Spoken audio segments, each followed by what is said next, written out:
ओम नमो भगवते वासुदेवाय नमः। ओम नमो भगवते वासुदेवाय। ओम नमो भगवते वासुदेवाय नमः। ओम नमो भगवते वासुदेवाय नमः। ओम नमो भगवते वासुदेवाय नमः। ओम नमो भगवते वासुदेवाय नमः। ओम नमो भगवते वासुदेवाय नमः। ओम नमो भगवते वासुदेवाय नमः। ओम नमो भगवते वासुदेवाय नमः। ओम नमो भगवते वासुदेवाय नमः। ओम नमो भगवते वासुदेवाय नमः। ओम नमो भगवते वासुदेवाय नमः। ओम नमो भगवते वासुदेवाय नमः। ओम नमो भगवते वासुदेवाय नमः। कृपया दूसरा अध्याय पृष्ठ 87 आखिरी लाइन है, 62वां श्लोक है। यहां से आज का पाठ आरंभ करेंगे। हे गुरु महाराज, आपकी अपार कृपा से, दया से, मेहर से यहाँ श्री राम नाम सेवा सदन में श्री गीता ज्ञान यज्ञ आज चौथे दिन में प्रवेश कर रहा है। ये सब आपकी अपार कृपा है, दया है, मेहर है। हे गुरु महाराज, आप अध्यक्ष पद पर विराजमान हैं। आप ही कृपा करके हम सब तक ये श्री गीता का पाठ पहुंचाएं और जो भाव आप बताना चाहते हैं, जिन भावों को लेकर भगवान ने आपसे ये रचना करवाई, वही भाव हमारे भीतर समा जाए। हे गुरु महाराज, हे भगवान, ऐसी हम सब पर कृपा करो, मेहर करो, दया करो। अभी तक भगवान श्री कृष्ण चंद्र जी महाराज अर्जुन को पहले आत्मा और देह के बारे में बताते हैं कि आत्मा ये दोनों भिन्न भिन्न है। देह जो है ये पंचभूतों से बना है, इसलिए नाशवान है, लेकिन जो आत्मा है वो अमर है, अजर है, अविनाशी है, अवध्य है।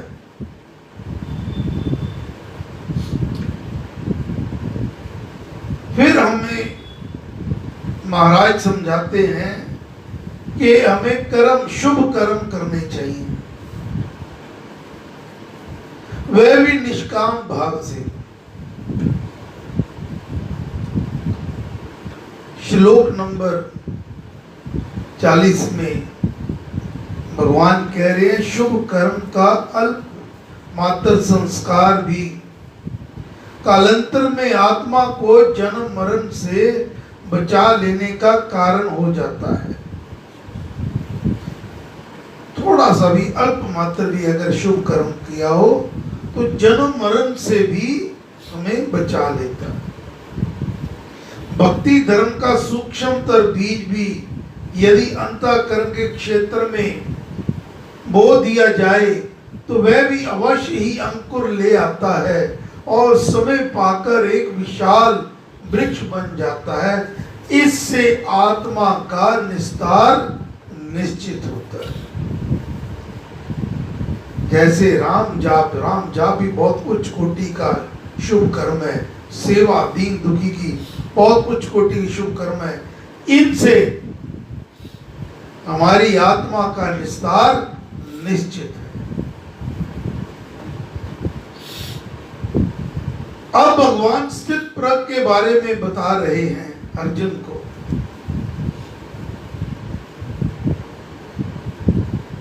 कि स्थित प्रज्ञ वह होता है, वह जन होता है जो जन दुख में व्याकुल मन वाला ना हो, ना घबराए, जो सुखों इच्छा रहित हो, ना ज्यादा कोई सुख मिल गए, कोई खुशी मिल गई, ना ज्यादा हर्षित हो, और विपरीत परिस्थिति आने पर ना ही बहुत विचलित हो, डामाडोल ना हो। ऐसे जन स्थित प्रज्ञ होते हैं। और आखिर में जहां हमने ये कल का पाठ समाप्त किया था, भगवान कह रहे हैं इंद्रिय संयम वाले, कह रहे हैं इंद्रिय, उन सब इंद्रियों को वश में करके योग युक्त अभ्यासी जन मुझ में परायण होकर रहे, मुझ में प्रीति और श्रद्धा रखे। ये बात बहुत उच्च कोटि की भगवान ने कही है कि हमें अपने कर्म तो करने हैं, सब भाव में रहकर करने हैं, और अपनी इंद्रियों पे कंट्रोल होना चाहिए, उनको साध लेना चाहिए। भगवान ने कहते हैं इंद्रियों को संयमित करके मेरे परायण हो जा, अर्थात सब कुछ मुझी पर छोड़ दे, मेरे परायण हो जा, सब कुछ मुझी पर छोड़ दे, तू मुझसे प्रेम करना आरंभ कर दे, तू मेरे आश्रित हो जा, जो मैं कहूं तू वही करना, तू सब कुछ मेरे हवाले कर दे, तू मेरी शरण में आ जा, बस इतना तूने करना है, बाकी का काम भगवान तेरियां तू जाने करता। फिर वो क्या करते हैं, भगवान की माया को कोई समझ नहीं सका, कैसे अपने भक्त के आगे पीछे फिरते हैं।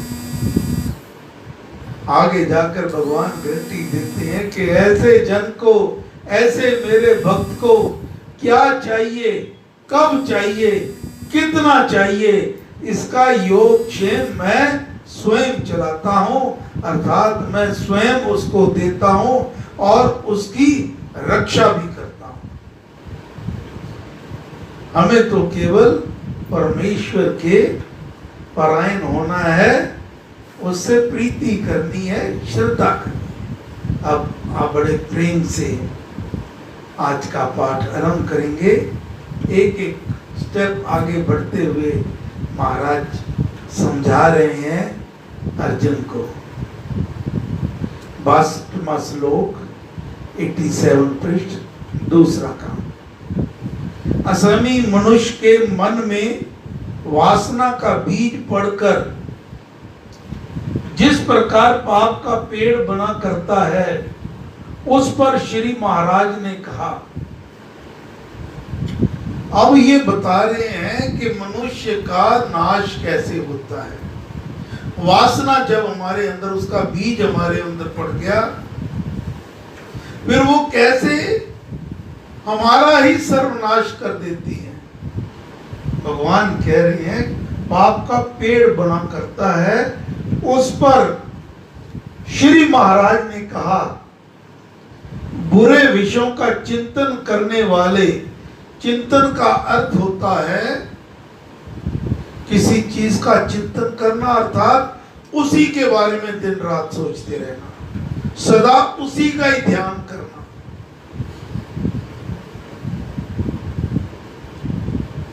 चिंतन करने वाले पुरुष का उन विषयों से संग हो जाता है, वह उनके भोग में आसक्त हो जाता है, उस आसक्ति से कामना जगती है और कामना से क्रोध बढ़ जाता है, क्रोध से सम्मोह, मूढ़ता, कार्य में अविवेक उत्पन्न हो जाता है, सम्मोह से स्मृति में भ्रम हो जाता है, स्मृति ठीक नहीं रहती, स्मृति भ्रष्ट हो जाने से बुद्धि का नाश हो जाता है और बुद्धि के नष्ट होने पर वह विषयों में आसक्त मनुष्य ही नष्ट हो जाया करता है।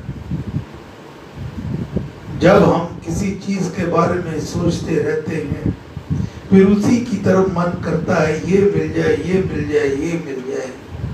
जब नहीं मिलता फिर क्रोध भी आता है और जब मिल जाए फिर उसका भय भी लगा रहता, कहीं मेरे से छिन ना जाए। बुद्धि हमारी भ्रष्ट हो जाती है, नाश हो जाता है और क्योंकि हमारी आसक्ति है, उनके अंदर प्रीति है, मनुष्य ही नष्ट हो जाया करता है। मनुष्य के हृदय में पहले भारी विषयों के उपयोग का चिंतन उत्पन्न होता है कि मैं इनका भोग भोगूंगा, पैसे आएंगे उनकी ये चीज लूंगा, ये लूंगा, ये सुख सुविधा लूंगा, ये करूंगा। चिंतन उत्पन्न होता है, बार बार के चिंतन से उसी प्रकार के संस्कारों की जो परंपरा बन जाती है वही वासना कही जाती है। वह वासना चिंतन किए हुए विषय के साथ एक दिन अवश्य ही जोड़ देती है। वही लगाव विषय संग कहा गया है। उस लगाव से विषयों के उपभोग से तृप्ति तो होती ही नहीं, किंतु कामना तृष्णा अधिक बढ़ जाया करती है। मैं और अधिक पदार्थों का उपभोग करूं, ऐसी कामना ही काम कहती है। किसी की भी सब कामनाएं कभी पूर्ण नहीं होती। एक कामना का दूसरे की कामना के साथ संघर्ष अवश्य होता है, जिससे स्वार्थ में बाधा डालने के साथ क्रोध करने की प्रवृत्ति हो जाती है। परस्पर कलह क्लेश करने पर और क्रोध के बढ़ जाने से मनुष्य में मोह छा जाता है। उसे उचित अनुचित का विवेक विचार भी नहीं रहता। ऐसे अविवेक से मनुष्य की स्मृति भ्रष्ट हो जाती है। उसको ये भी ज्ञान नहीं रहता कि इस समय क्या कहना और करना उचित अथवा अनुचित है। स्मृति के भ्रष्ट हो जाने पर सत्य असत्य के ज्ञान की बुद्धि का नाश हो जाता है। बुद्धि के नाश से पाप का पेड़ इतना विशाल हो जाता है, अज्ञान इतना प्रबल हो जाया करता है कि उससे अंत में उस मनुष्य का ही नाश हो जाता है, उसकी आत्मा का ही पतन हो जाता है। इस कारण विवेकी मनुष्य को चाहिए कि ये बुराई के विचार ही हृदय में ना आने दे, पाप के संकल्पों को ही रोक दे, शुरू में ही रोक दे। साधना, इंद्रियां संयम, इसकी साधना करनी चीज है भी। हम गृहस्थी हैं, हमें सभी चीजें चाहिए भी, लेकिन उसका सदुपयोग करना ही साधना होता है। जो मिले उसमें संतुष्टि। परंतु अपने आत्मा अथवा मन को स्वाधीन रखने वाला जन राग द्वेष से रहित अपने वश में की हुई इंद्रियों द्वारा विषयों में विचरता हुआ भी प्रसन्नता को प्राप्त करता है। इसमें कैसे विचरे ये बताया है। वह आत्मज्ञानी उचित विषयों का उपभोग करके भी प्रसन्न रहता है। उसमें तृष्णा और क्रोध आदि दोष उत्पन्न नहीं होते। उसका आत्म ज्ञान के अंधकार से ऊपर विमल बना रहता है।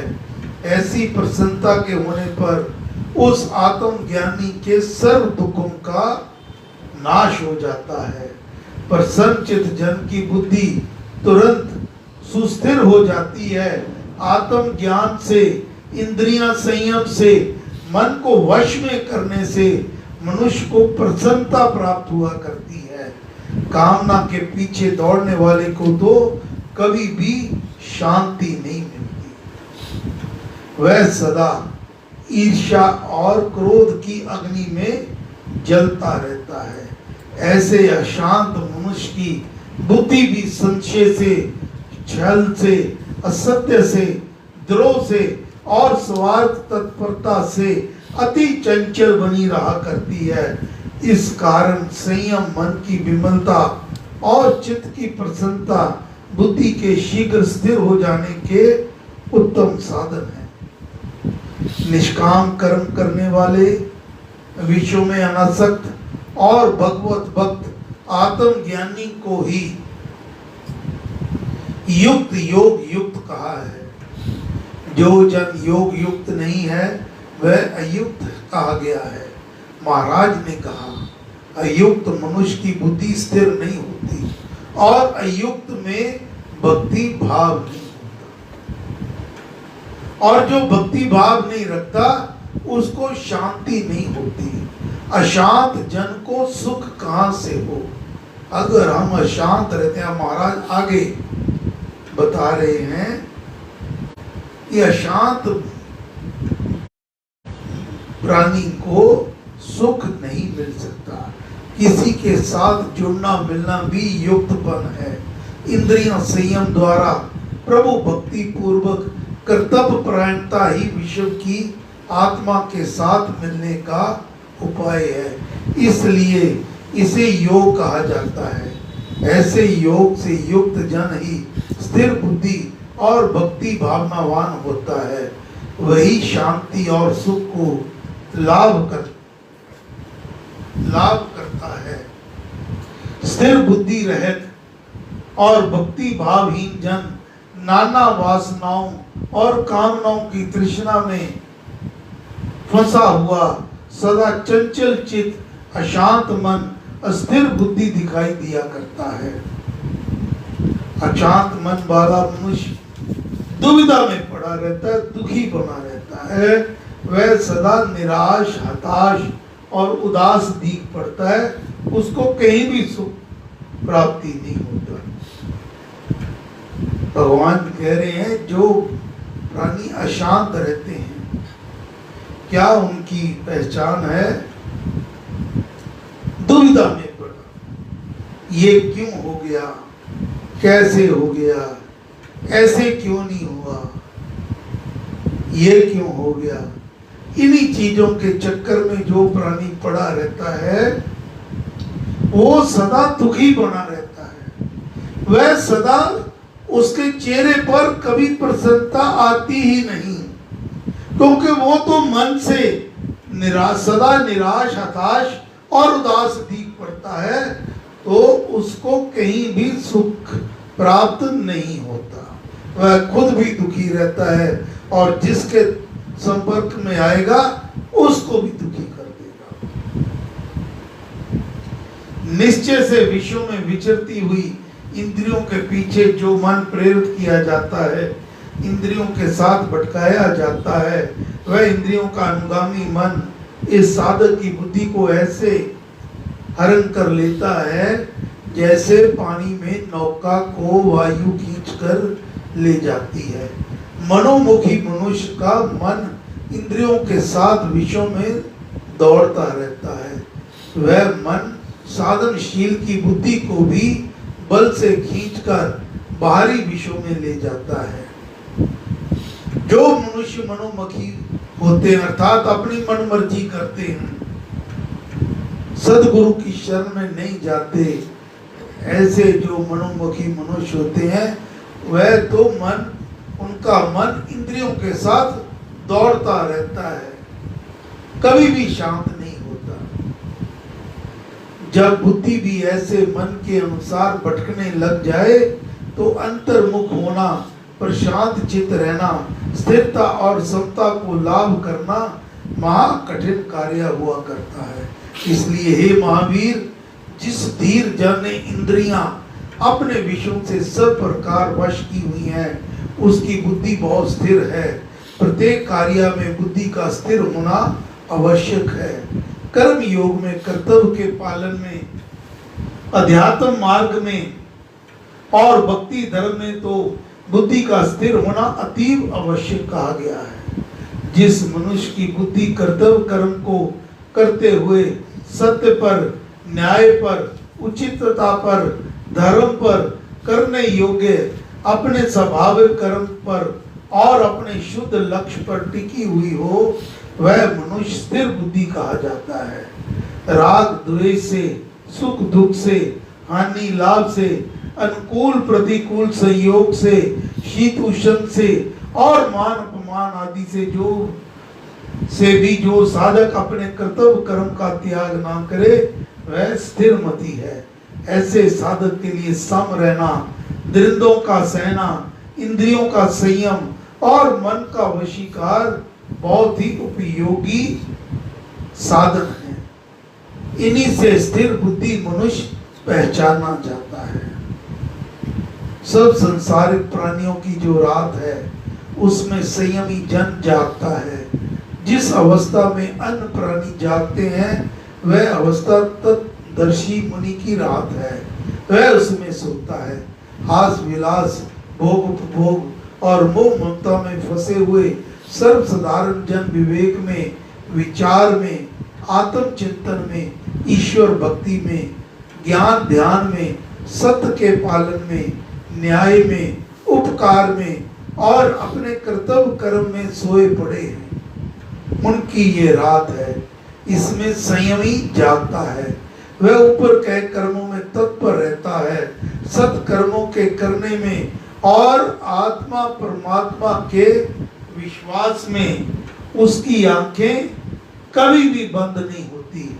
वह सजग बना रहता है। अथवा सर्वसाधारण जन देह को ही आत्मा मानकर आत्मा के सत्य स्वरूप को जानने मानने में सोए पड़े हैं। अज्ञान की गाढ़ निद्रा में पड़े खराटे ले रहे हैं। इस विषय में स्थिर बुद्धि भगत भक्त जागता है। वह चैतन्य बना रहता है। वह आत्मा की अमर सत्ता का और परमेश्वर के होने का पूरा निश्चय रखता है।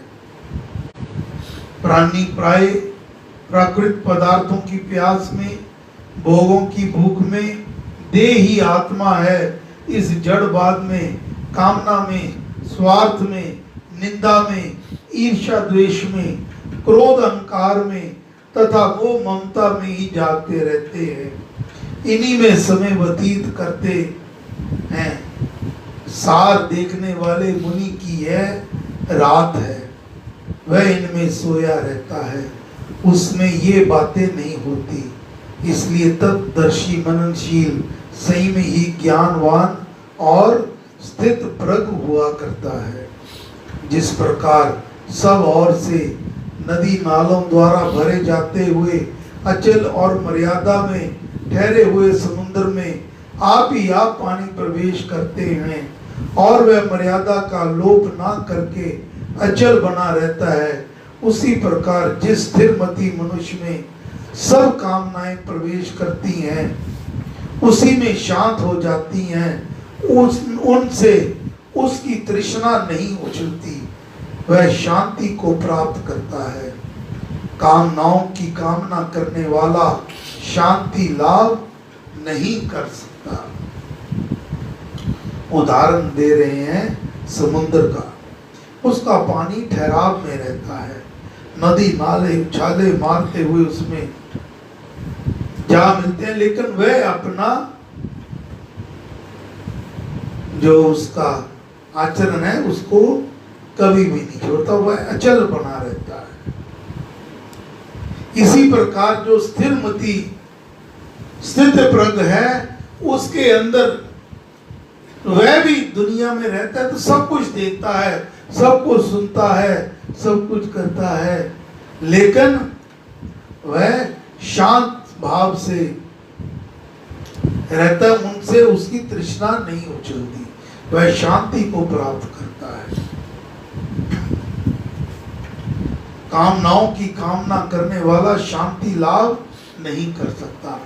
निष्काम कर्म करने वाला कर्म योगी भगवत भक्त पदार्थों की प्राप्ति से, कीर्ति सम्मान से, और विजय आदि के लाभ से आप ही आप भरा जाता हुआ, सब ओर से पानी के पूर द्वारा भरे जाते हुए समुद्र की भांति गंभीर अचल बना रहे, मन से उछले नहीं, उनकी प्राप्ति के लिए ललायित भी ना हो, वह सब पदार्थ भगवत समर्पण करके समभाव से रहे। जो मिले अपने प्रभु के चरणों में रख दे कि हे भगवान, ये तो तेरा है, मेरा इसमें कुछ नहीं है।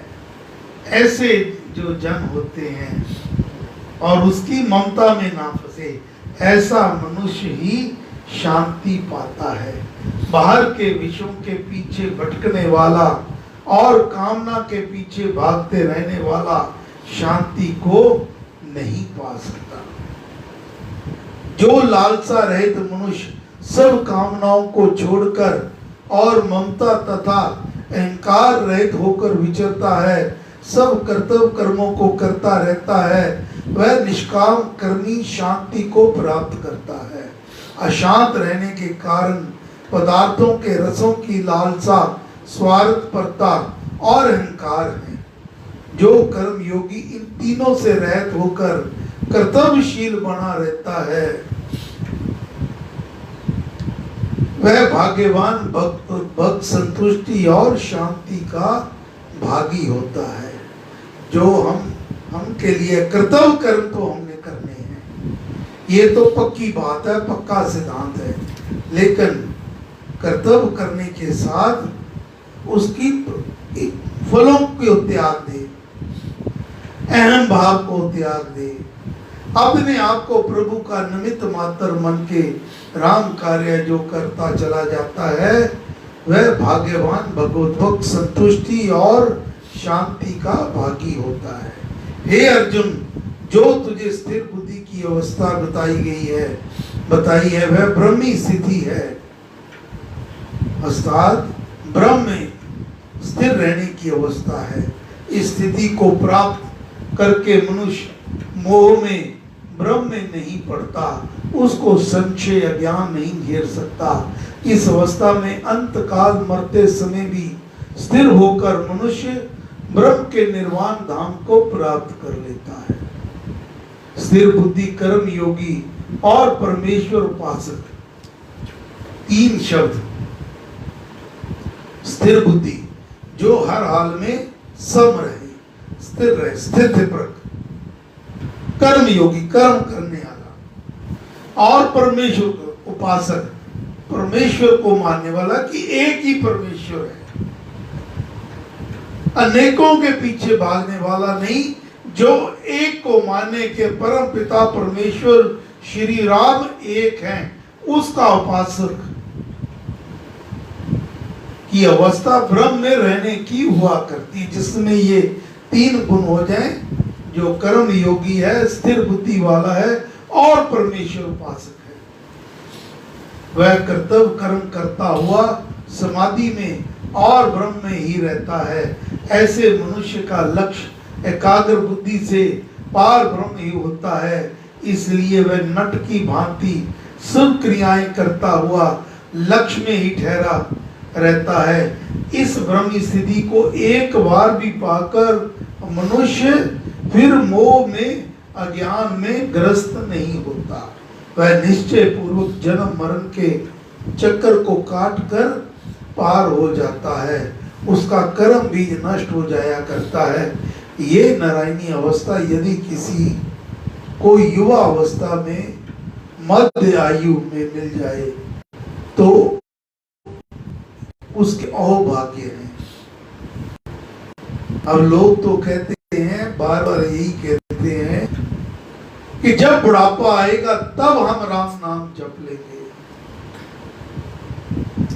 अभी तो ये बचपन में कहते हैं ये उम्र खेलने कूदने की है, जवानी में कहते हैं ये उम्र भोगने की है, उसी में अवस्था।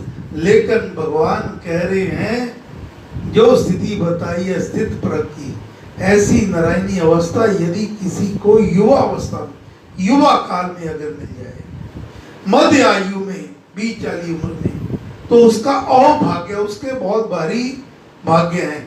परंतु यदि शुभ संयोग से इस ब्रह्म स्थिति की पतित पावनी झांकी प्राणी को अनंत काल में भी प्राप्त हो जाए तो इसके प्रभाव से वह परमेश्वर में ही लीनता लाभ कर लेता है, परमेश्वर के परम पवित्र परम पद को ही प्राप्त होता है। अगर अंत समय में भी प्रभु का नाम इस जीवा से निकल गया, चाहे किसी भी भाव से क्यों ना निकला हो। अजामल की कथा, सभी अवगुण उसमें थे,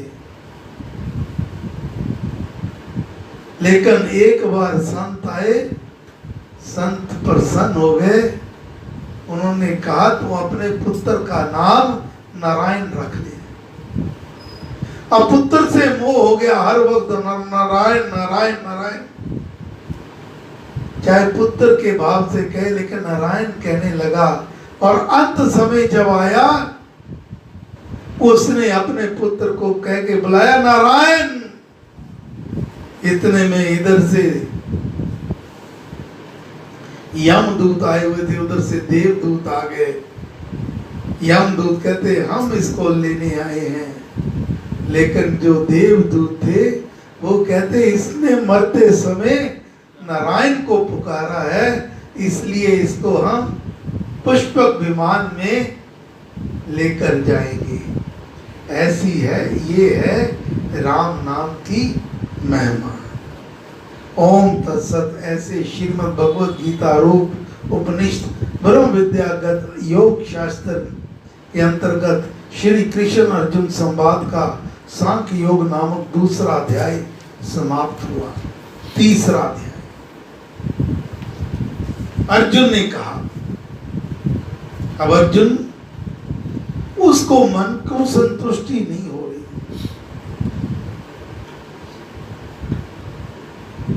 फिर आगे सवाल करते हैं, हे दुष्ट जनों को दमन करने वाले श्री कृष्ण,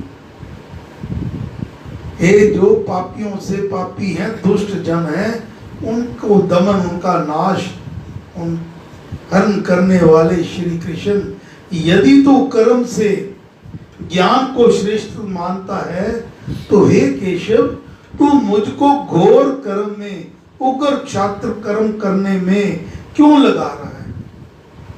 यदि तेरी सम्मति में कर्तव्य कर्म करने से ज्ञान कर्म त्याग अधिक अच्छा है, तो मुझे उत्तेजना देकर कर्म करने के लिए क्यों प्रेरित कर रहा है?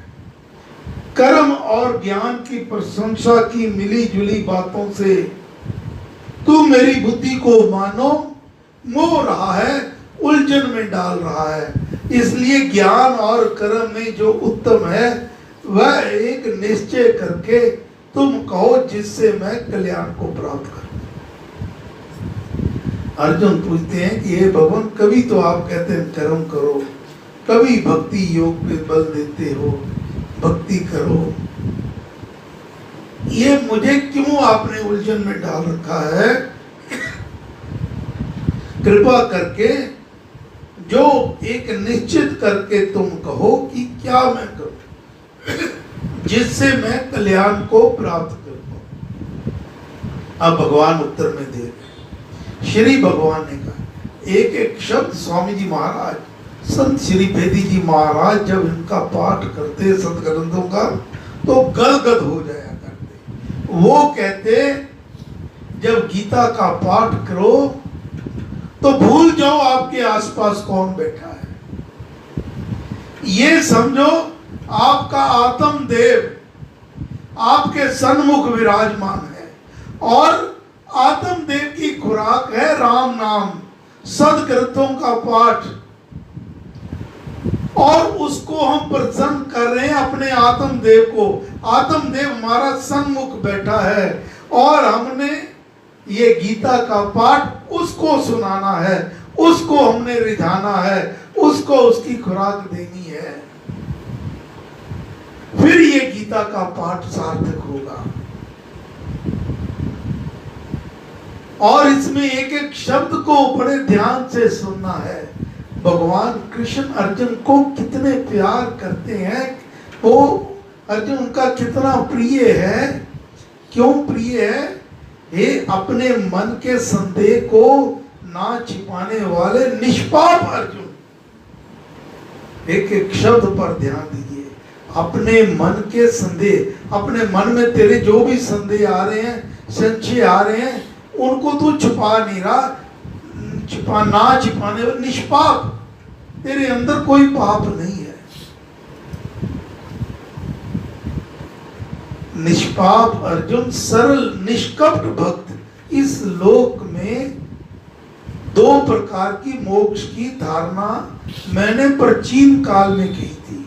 पहले मैंने दो प्रकार का मोक्ष मार्ग का निश्चय इस लोक में लोगों को बताया था। उनमें से सांख्यों तत्व ज्ञानियों की ज्ञान से और योगियों की कर्म योग से धारणा बताई थी। निष्ठा, निश्चय को धारणा कहा करते हैं। अंतःकरण को शुद्ध करके आत्मा परमात्मा के स्वरूप को चिंतन मनन और निश्चय करते हुए ब्रह्म में लीन हो जाना ज्ञान योगियों की निष्ठा है। और अपने सब कर्तव्य समभाव से निष्कामता से करते हुए तथा परमेश्वर की पतित पावनी भक्ति से परमात्मा में लीनता लाभ करना कर्म योगियों की निष्ठा है। पहले तो एक ही उद्देश्य को पहुंचने के ये दो मार्ग थे जो अधिकारी को देकर बताए जाते थे, परंतु काल के फेर से पीछे ये दोनों मत माने जाने लगे, जिससे अनेक विद्वान ज्ञानवाद में उलझकर कर्म योग की निंदा करने लग गए थे। वे स्वाभाविक और नियत कर्मों के कर्म में करने में पाप और बंध की व्यर्थ कल्पना किया करते थे और कर्तव्य कर्म को त्याग देने का उपदेश देने लग जाते थे। ऐसे कोरे ज्ञानवाद की असारता को श्री महाराज ने अगले श्लोक में स्पष्ट दर्शाया है। कर्मों को करना आरंभ ना करने से, कर्म किए बिना ही मनुष्य निष्कर्मता को, ज्ञान को नहीं अनुभव करता। कर्म ना करने से ज्ञान प्राप्त नहीं होता और ना केवल त्याग करने से ही मनुष्य सिद्धि को प्राप्त करता है। कर्तव्य कर्मों को ना करने से मनुष्य को ज्ञान प्राप्त नहीं हो सकता।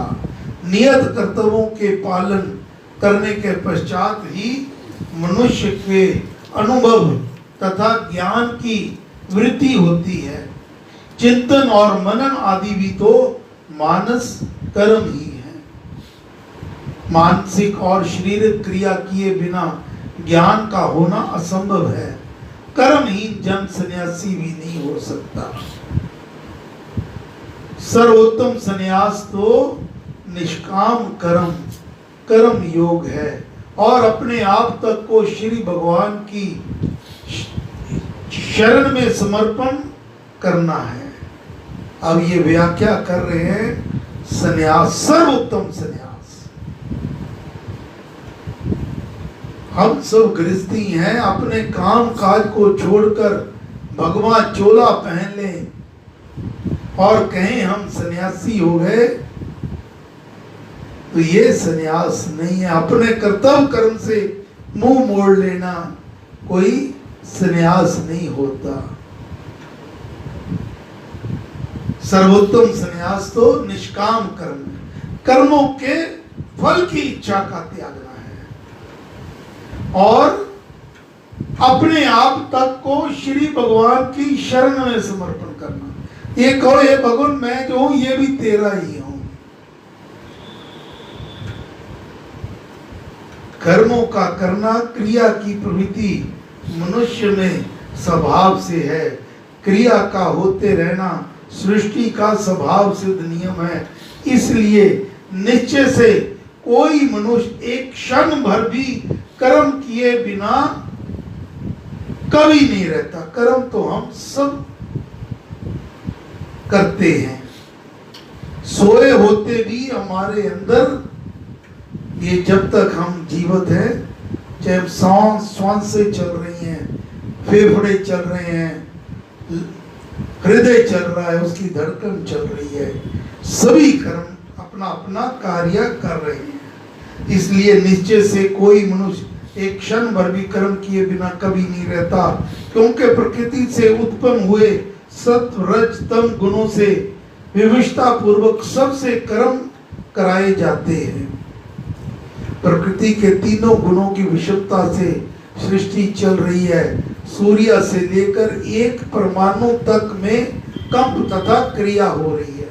संसार में कोई भी प्राकृतिक पदार्थ ऐसा नहीं है जो क्रिया शून्य कहा जा सके। सूक्ष्म से सूक्ष्म जो अणु है, कण है, उनमें भी कंपन रहती है, क्रिया रहती है। सब वस्तुओं के सब परमाणु बड़े तीव्र वेग से निरंतर दौड़ते रहते हैं। परमाणु के अपने स्वरूप में भी दो भाग हैं, एक तमोगुण और दूसरा रजोगुण। उसके तमोगुण रूपी भाग के चौहों और उसके रजोगुण के कण अत्यंत तीव्र गति से निरंतर चक्कर लगाते रहते हैं। ऐसे ही कल्पनातीत क्रिया युक्त परमाणु पुंजों के संयोग और विकास का परिणाम पंच महाभूत हैं। उन्हीं पंच महातत्वों से जैसे सृष्टि के अनेक पदार्थ बने हुए हैं, ऐसे ही मनुष्य का शरीर भी बना हुआ है। मनुष्य के शरीर का भी प्रत्येक परमाणु एक रस निरंतर क्रियाशील है। इस प्रकार जब सृष्टि की सारी रचना में स्वभाव से क्रिया पाई जाती है, तो मनुष्य में भी क्रिया का होना अवश्य भावी है। क्रिया का ही दूसरा नाम कर्म है। ऐसे निसर्ग कर्म के नियम को कोई मनुष्य पल भर के लिए भी कभी बंद नहीं कर सकता। ये कर्म सब में अनवरत रूप से सदा होता ही रहता है। इस कारण कर्तव्य कर्म के त्याग का सिद्धांत केवल कोरी कल्पना मात्र ही है। मनुष्य की देह में अनेक छोटे मोटे कर्म रात दिन आप ही आप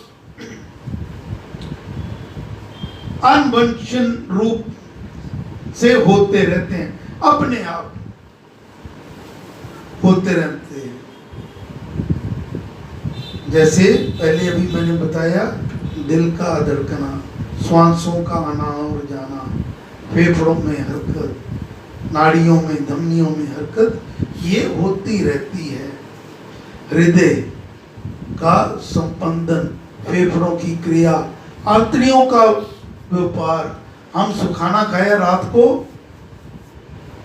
आंतड़ियां हमारी कई घंटे तक उसको पचाने के लिए अपना काम करती रहती हैं। हम सो जाते हैं, वो अपना काम कर रही हैं। रक्त का बहते रहना और छोटे छोटे केंद्रों का उत्पन्न होना तथा लय होते जाना आदि सब कर्म मनुष्य की स्वभाव की चेतना से होते रहा करते हैं। इनका निरोध भला कोई क्या करेगा।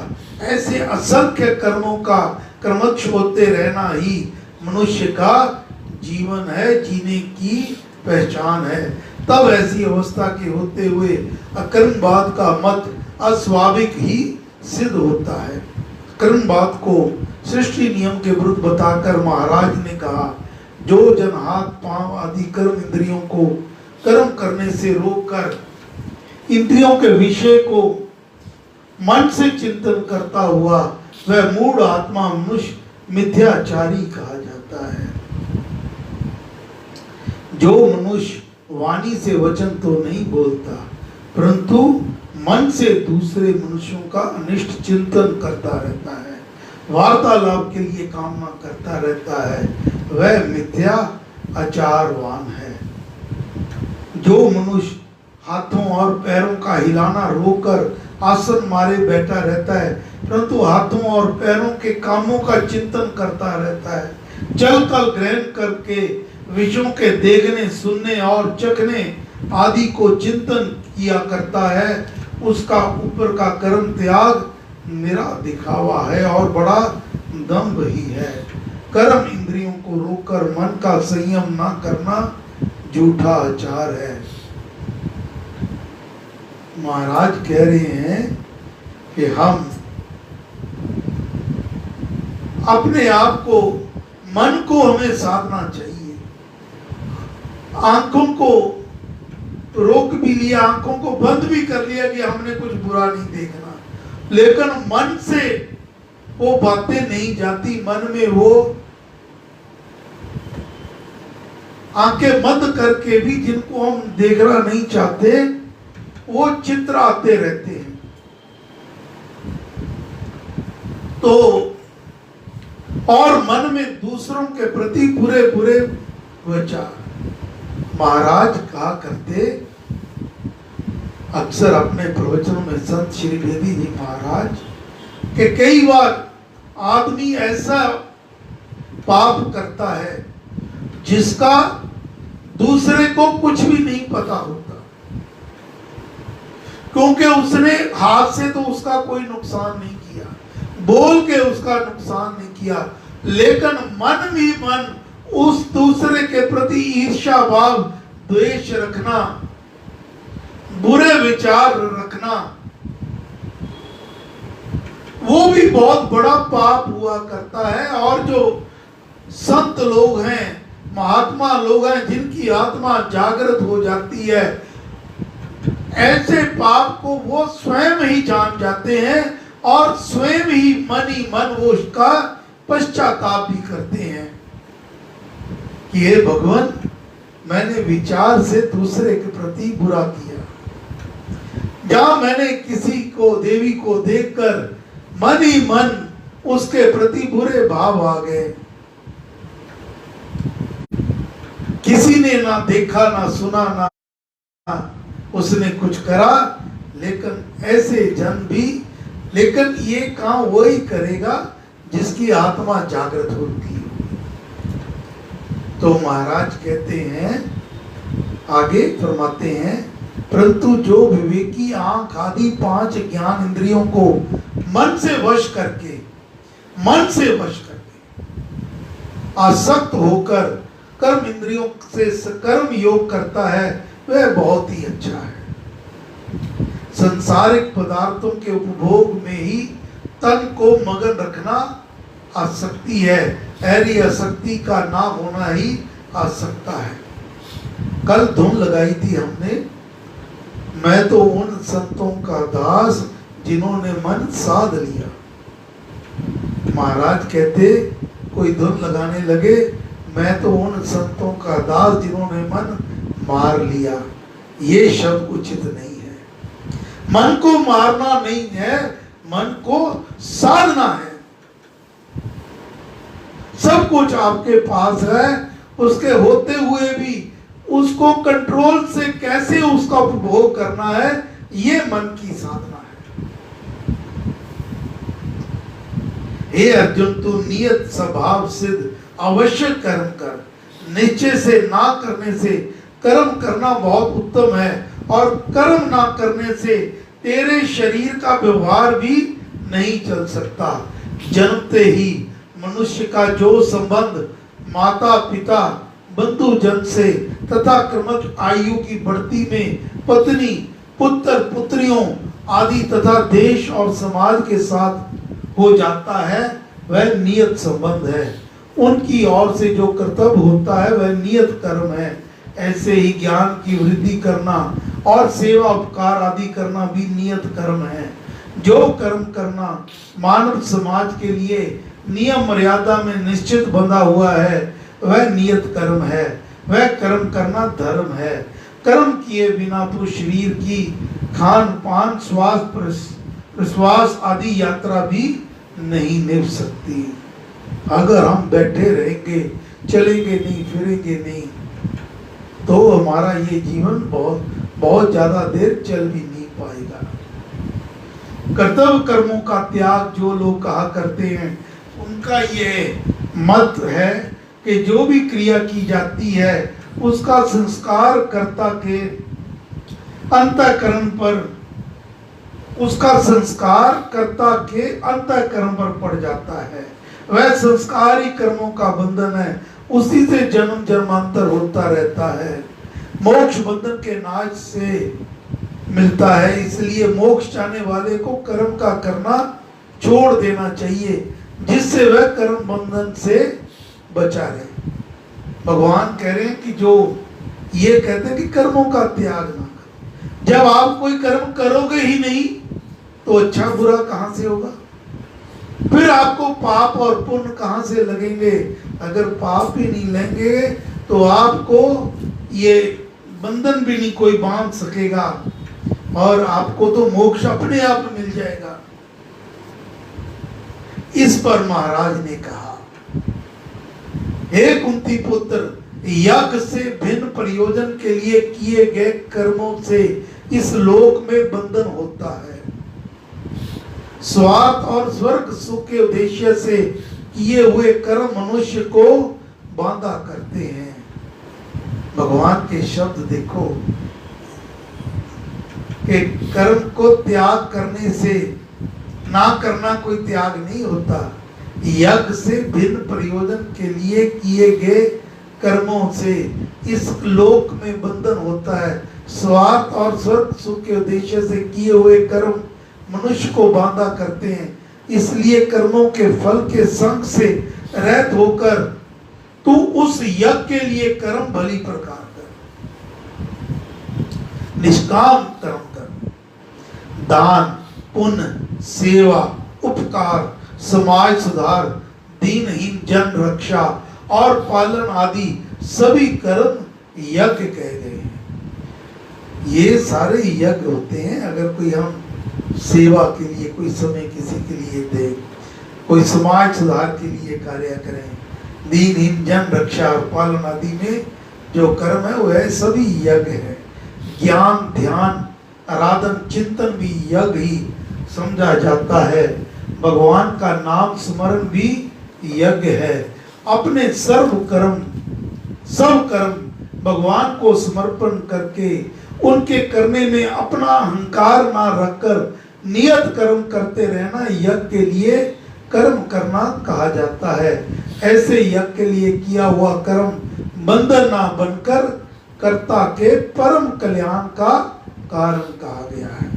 जब हम कोई भी कर्म निष्काम भाव से करेंगे, उसके लिए उस कामना रहित होकर करेंगे, फिर ये महाराज कह रहे हैं वो उसको बंधन में नहीं बांधते। इसके विपरीत परम कर्ता के परम कल्याण का कारण कहा गया। जो भी काम करो भगवान के अर्पण कर दो कि हे भगवान, करने कराने वाले तो आप हैं, आपने मुझे निमित्त बनाया, ये मेरा अहोभाग्य। जो हुआ आपकी कृपा से हुआ, जो करा आपने करवाया, ये सब आपके श्री चरणों में अर्पित है। फिर आदमी को उसके बंधन से नहीं बनता। कर्मों का करना ईश्वरीय नियम है। इस पर भगवान ने कहा, पहले काल में यज्ञ के सहित प्रजाओं को उत्पन्न करके प्रजापति ने, सबके ईश्वर ने कहा, तुम इस यज्ञ से बढ़ो, ये तुमको मन चाहा फल देने वाला हो। ये यज्ञ तुम्हारी मनोवांछित कामनाएं पूर्ण करे। ये सारी सृष्टि आदान बलिदान के नियम के साथ रची गई है। प्राणी यज्ञ के जीवन में परस्पर बड़ा भारी संबंध है। यदि विचार की दृष्टि से देखा जाए तो यही प्रतीत होता है कि ये जगत एक महान यज्ञ का स्थान है। इसमें एक वस्तु दूसरी के लिए बलिदान बन रही है। अब भगवान समझा रहे हैं कैसे सारी सृष्टि अपना अपना कर्म कर रही है, एक दूसरे के लिए बलिदान कर रही है। ये सारा यज्ञ है, महान यज्ञ है। सूर्य अपनी किरणों से भूमि के कुंड में रात दिन अपने तेज की हवी डालता रहता है। आकाश आठों पहर तेज को लाकर पवन का विस्तार करके और वर्षा की धृत धारा सींचकर पृथ्वी सहित सब प्राणियों की पालना करता रहता है। भूमि वनस्पति वर्ग को अपनी देह दान देकर पालती है। वनस्पतियां अपने प्राणों सहित शरीरों को अर्पण करके जलचर, स्थलचर और खेचर प्राणियों का पालन करती हैं। ये स्वाभाविक नियम में यज्ञ हो रहा है। इसी प्रकार एक मनुष्य दूसरे के आश्रित हैं। परिवार, जन, समाज, देश और जाति भी बलिदान के बल पर निर्भर करते हैं। स्वार्थ को त्याग कर परहित में तत्पर होना यह ईश्वर कृत नियम है। ईश्वर का आशीर्वाद है कि हे मनुष्यों, तुम यज्ञ ही से फूलते फलते रहो। प्रजापति ने फिर कहा, इस यज्ञ में तुम देवों का पालन पोषण करो, वे देव तुम्हारा पालन करें। इस प्रकार एक दूसरे को पोषण करते हुए तुम परम कल्याण को पाओगे। पृथ्वी, पानी और पवन आदि देवों को स्वच्छ रखने से, वनस्पतियां और पुष्पों के पालन पोषण से उनके द्वारा मनुष्यों का अपना पोषण है। मनुष्य भी एक प्रकार से देव ही है।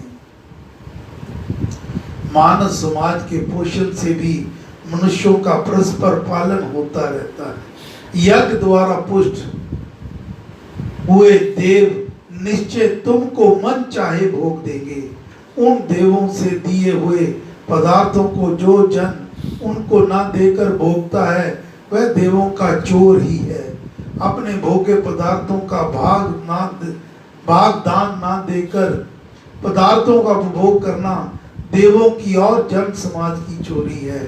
दान देकर अन्न खाना यज्ञ का शेष देव प्रसाद का है। ऐसे यज्ञ शेष को खाने वाले संत जन सब पापों से मुक्त हो जाते हैं, और जो स्वार्थी अपने लिए ही पकाते हैं, यज्ञ नहीं करते, वे पापी पाप को ही खाते हैं। परहित कर्म को करके खान पान करना पवित्र कर्म है। स्वार्थ का जीवन निरा पाप ही है। अगर हम कोई शुभ कर्म नहीं करते तो ये जीवन, स्वार्थ का जीवन तो निरा पाप का ही है। जो हमें ये सृष्टि, पेड़ हमें छाया देते हैं, फल देते हैं, फल फूल देते हैं, हमारा कर्तव्य है हमें उनको जल दें, उनकी रक्षा करें, पेड़ों को अंधाधुंध ना काटें, प्रकृति की रक्षा करें।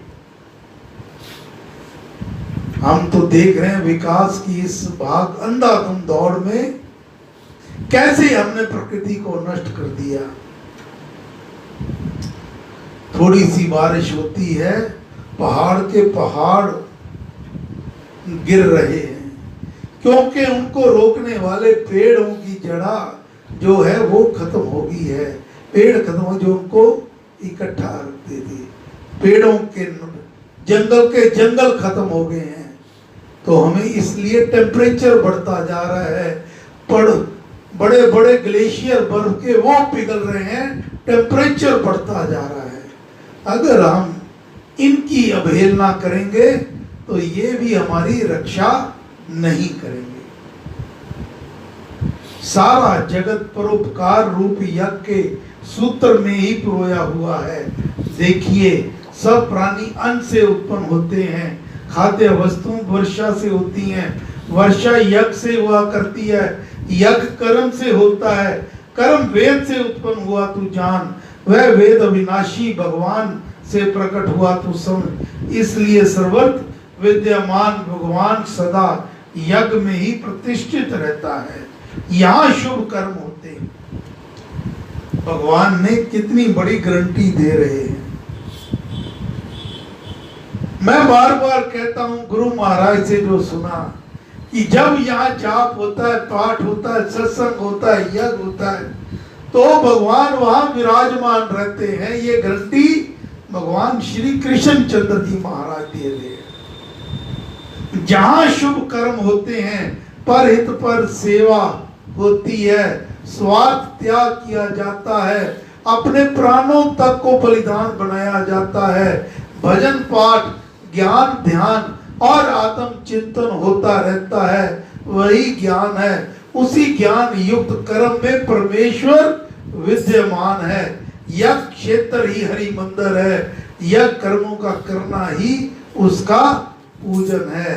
अर्थात इस समय ये बात पक्की है, हम मिलकर भगवान के पाठ कर रहे हैं, गुणगान कर रहे हैं, और भगवान ने ये गारंटी दे दी है, यहाँ ऐसे जब पाठ भजन होते हैं वहां मैं स्वयं विद्यमान रहता हूं। तो भगवान यहाँ परम पुरुष श्री राम, हमारे गुरु महाराज स्वयं, और ना जाने कितने देवी देवता जो ललायत रहते हैं ऐसी कथाओं में आने के लिए, वहां आकर उनका रोम रोम प्रफुल्लित होता है, और जो वहां जन बैठे होते हैं उनको भी अपना आशीर्वाद देकर जाते हैं। ये इस मार्ग की बड़ी अद्भुत गूढ़ ज्ञान है। इस प्रकार चलाए हुए बलिदान को, चक्र को इस लोक में जो जन नहीं अनुवर्तित करता, नहीं धकेलता, उसका जीवन पाप है, वह इंद्रियों के सुखों में रमा हुआ है। हे अर्जुन, वह व्यर्थ जीता है। ऊपर का उपदेश कर्म योग की कुंजी है और सच्चे धर्म का सार मर्म है। कर्म योग के उपदेश के अनंतर आत्मा में स्थिर रहने वाले की अवस्था का उपदेश देते हुए भगवान ने कहा, जो जन अपने आत्मा में ही प्रीति अथवा प्रसन्नता युक्त है, जो अपने आत्मा में ही तृप्त हो और जो अपने आत्मा में ही संतुष्ट हो, उसे कुछ करने योग्य नहीं रहता। वह केवल विश्व आत्मा के नियम का निमित्त बना हुआ उसी के सहारे से कार्य करता है। वह आत्मा से निर्लेप भी रहता है। दान पुण्य आदि किए हुए कर्मों से, उनके फलों से इस लोक में उसका कोई प्रयोजन नहीं रहता, और ना ही करने से रह गए कर्म से उसको कोई अर्थ है, कोई दोष है, और ना ही सब प्राणियों में उसका कोई स्वार्थ का स्थान है। वह कर्मों के फलाफल से ऊपर निर्दोष और अन्य जनों से निरपेक्ष होकर कर्तव्य करता है। वह भगवान के भरोसे पर सदा निर्भर रहता है।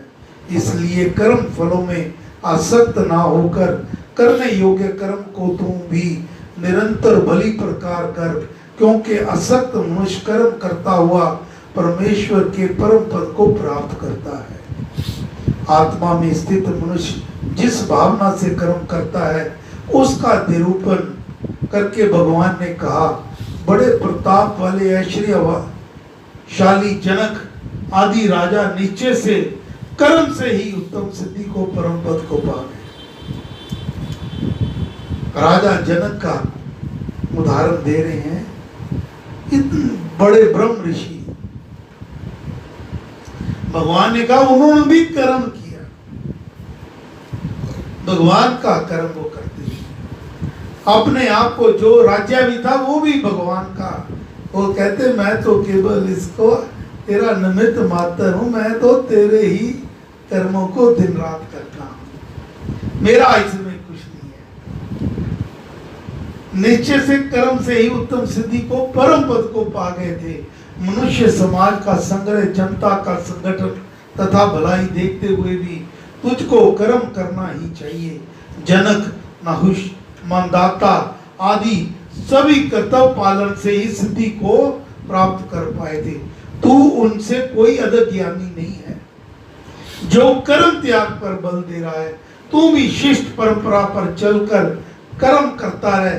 देख, जन समाज का भला भी तेरे कर्म करने में है। यदि तेरे जैसे गिने चुने माननीय मनुष्य कर्तव्य कर्म से विमुख हो जाए और संन्यास के मार्ग पर चलने लगे तो कर्तव्य पालन में सर्वसाधारण की रुचि ना रहे, जाति की बड़ी भारी हानि हो, समाज का बड़ा अनिष्ट हो जाए।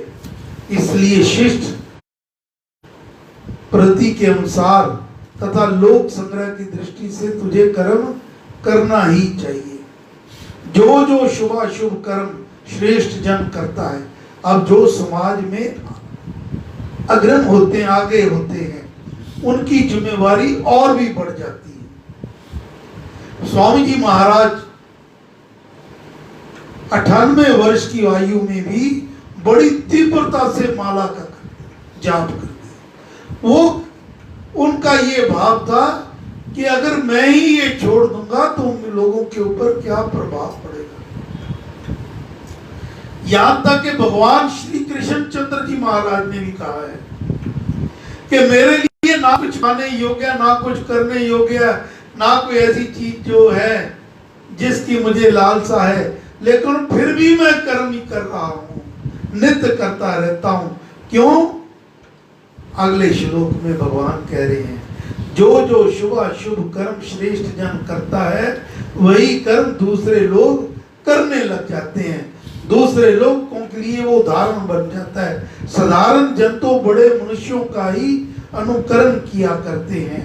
वह बड़ा मनुष्य जो उदाहरण उपस्थित करता है अथवा जो नियम धर्म प्रमाण रूप से मान लेता है, जनता उसी का अनुसरण करने लग जाती है। जाति और धर्म के नेताओं का जीवन, जाति और धर्म के नेताओं का जीवन लोगों के लिए उदाहरण हुआ करता है। वे समाज की संपत्ति हुआ करते हैं। लोग उन्हीं के पीछे चलते हैं। उनके धर्म कर्म का, वेशभूषा का, भाषा का और आचार व्यवहार का लोग अनुकरण किया करते हैं। इस कारण अपने उत्तरदायित्व को समझकर श्रेष्ठ जन को कर्तव्य कर्म का ही आदर्श उपस्थित करना उचित है। कर्म योग के अवतार स्वरूप श्री कृष्ण ने अपना उदाहरण देकर, भगवान अपना उदाहरण देकर कह रहे हैं, हे अर्जुन, मुझे तीनों लोकों में कुछ भी करने योग्य नहीं है। अब मुझे कुछ भी करने योग्य शेष नहीं है। ऐसा कुछ भी नहीं जो मुझे प्राप्त नहीं है, और ना ही कोई वस्तु मुझे पाने योग्य ही शेष है। फिर भी मैं कर्म में तत्पर रहता हूँ, करने योग्य कर्म करता ही रहता हूँ। हे अर्जुन, निश्चय से यदि मैं कभी आलस्य रहित, नींद रहित होकर कर्तव्य कर्म में तत्पर ना रहूं, तो सब प्रकार से मनुष्य मेरे मार्ग पर ही चलते हैं। वे कर्तव्य कर्मों का करना छोड़ बैठे, जनता में कर्तव्य पालन का भाव ही ना रहे। जो मुझे आदर्श मानकर मेरे कर्मों का अनुकरण करते हैं, मेरे कर्म न करने से उनके व्यवहार में बड़ी अस्त व्यवस्था आ जाए। यदि मैं कर्म ना करूं तो जन समुदाय नष्ट भ्रष्ट हो जाएं, उनमें आचार विचार कुछ भी ना रहे, और मैं सत्य सत्य को तथा उचित अनुचित को मिश्रित करने वाला बन जाऊं और इस प्रजा को हनन कर दूं। कर्महीनता का उदाहरण जनता के सामने रखने से मैं उनके विचार विचार की हत्या का करता हो जाऊं। कर्तव्य कर्मों का ना करने से जातीय दलों का नाश हो जाता है। मर्यादा की, रीति नीति की, संबंध पालन की, जन संगठन की हत्या हो जाती है और जाति के जीवन की ज्योति बुझकर कुछ भी नहीं रहती। इसीलिए समाज के सामने जनता के नाश का उदाहरण कर्म त्याग मैं उपस्थित नहीं करता। हे अर्जुन, जैसे विद्या रहित लोग कर्म में आसक्त होकर कर्म करते हैं, वैसे ही लोग का संग्रह चाहने वाला विद्वान आसक्ति से रहित होकर कर्म करे। फल की कामना से रहित होकर विद्वान को भी साधारण समझ के मनुष्यों की भांति सभी कर्तव्य करने चाहिए। साधारण जन जिस तत्परता से कर्म में मगन रहते हैं, विद्वान जन भी जन समुदाय का हित और संगठन चाहता हुआ उसी तत्परता से कर्म करता रहे, परंतु निष्काम भाव को कभी ना छोड़े।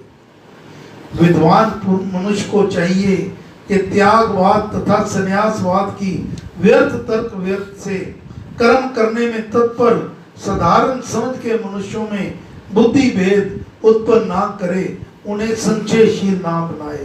कर्म योग युक्त विद्वान मनुष्य आप भली भांति सब कर्मों को करता हुआ कर्मों में तत्पर अज्ञानियों को भी कर्मों में लगावे। निर्धक वाद विवाद से सर्व साधारण को संदेह युक्त डामाडोल बना देना बुद्धि भेद है। यों ही जन समुदाय में बुद्धि भेद उत्पन्न कर देना सर्वथा अनुचित है। कोरे तर्कवाद से कर्म धर्म में, आचार विचार में, कर्तव्य पालन में और श्रद्धा विश्वास में मनुष्यों में बुद्धि भेद संशय उत्पन्न कर देना मानव समाज का नाश करने के समान है। प्रकृति मूल कारण के गुणों द्वारा सर्व कर्म करवाए जाते हैं, परंतु कर्तापन के अहंकार से जिसका आत्मा अति मूढ़ है, कर्तापन के अभिमान से जिसकी चैतन्य शक्ति मंद पड़ गई है, वह मैं कर्म करने वाला हूं ऐसे मानना लग जाता है। परंतु हे विशाल बुद्ध, गुण और कर्म के विभाग के तत्व को जानने वाला ज्ञानी गुण गुणों में बरत रहे हैं ऐसा मानकर कर्मों में आसक्त नहीं होता।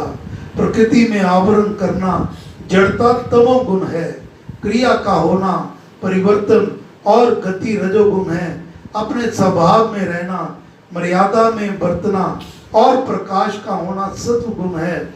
ये तीनों गुण मनुष्य के गुणों में बरतते रहते हैं। मनुष्यों में अज्ञान, आलस्य, निराशा, अकर्मण्यता, क्रूरता आदि तमोगुण है। अति क्रियाशीलता, लोभ आदि वृत्तियों से प्रेरित होकर कर्म करना और अति तृष्णा आदि रजोगुण है। ज्ञान और बुद्धि से युक्त होकर शुभ कर्म का करना, इंद्रियों के वशीभूत ना होकर मर्यादा में रहना और ज्ञान के प्रकाश से प्रसन्न बने रहना सत्वगुण है। प्रकृति के गुण शक्तियां ही मनुष्य के तीन गुणों में काम करते हैं, उन्हीं से कर्म कराए जाते हैं। ऐसा जानकर ज्ञानी मनुष्य कर्मों में आसक्त नहीं होता, कर्तापन का अभिमान नहीं करता। प्रकृति के गुणों से अति मोहे हुए मनुष्य गुणों से किए जाने वाले कर्मों में तत्पर बने रहते हैं, उनको रहस्य का ज्ञान नहीं होता। उन अल्प ज्ञानवान मंद बुद्धि के मनुष्यों को पूर्ण ज्ञानी कोरे युक्तिवाद से चलाया मान ना करे। पूरे ज्ञानी को चाहिए कि कल्पनामय दर्शनवाद से उनकी कर्म श्रद्धा भंग ना करे, उनसे कर्म त्याग ना कराए, किंतु उनको कर्तव्य करने के लिए अधिक उत्साहित करे, उनको कर्तव्य करने के लिए अधिक उत्साहित करे। ओम नमो भगवते वासुदेवाय नमः। ओम नमो भगवते वासुदेवाय नमः। ओम नमो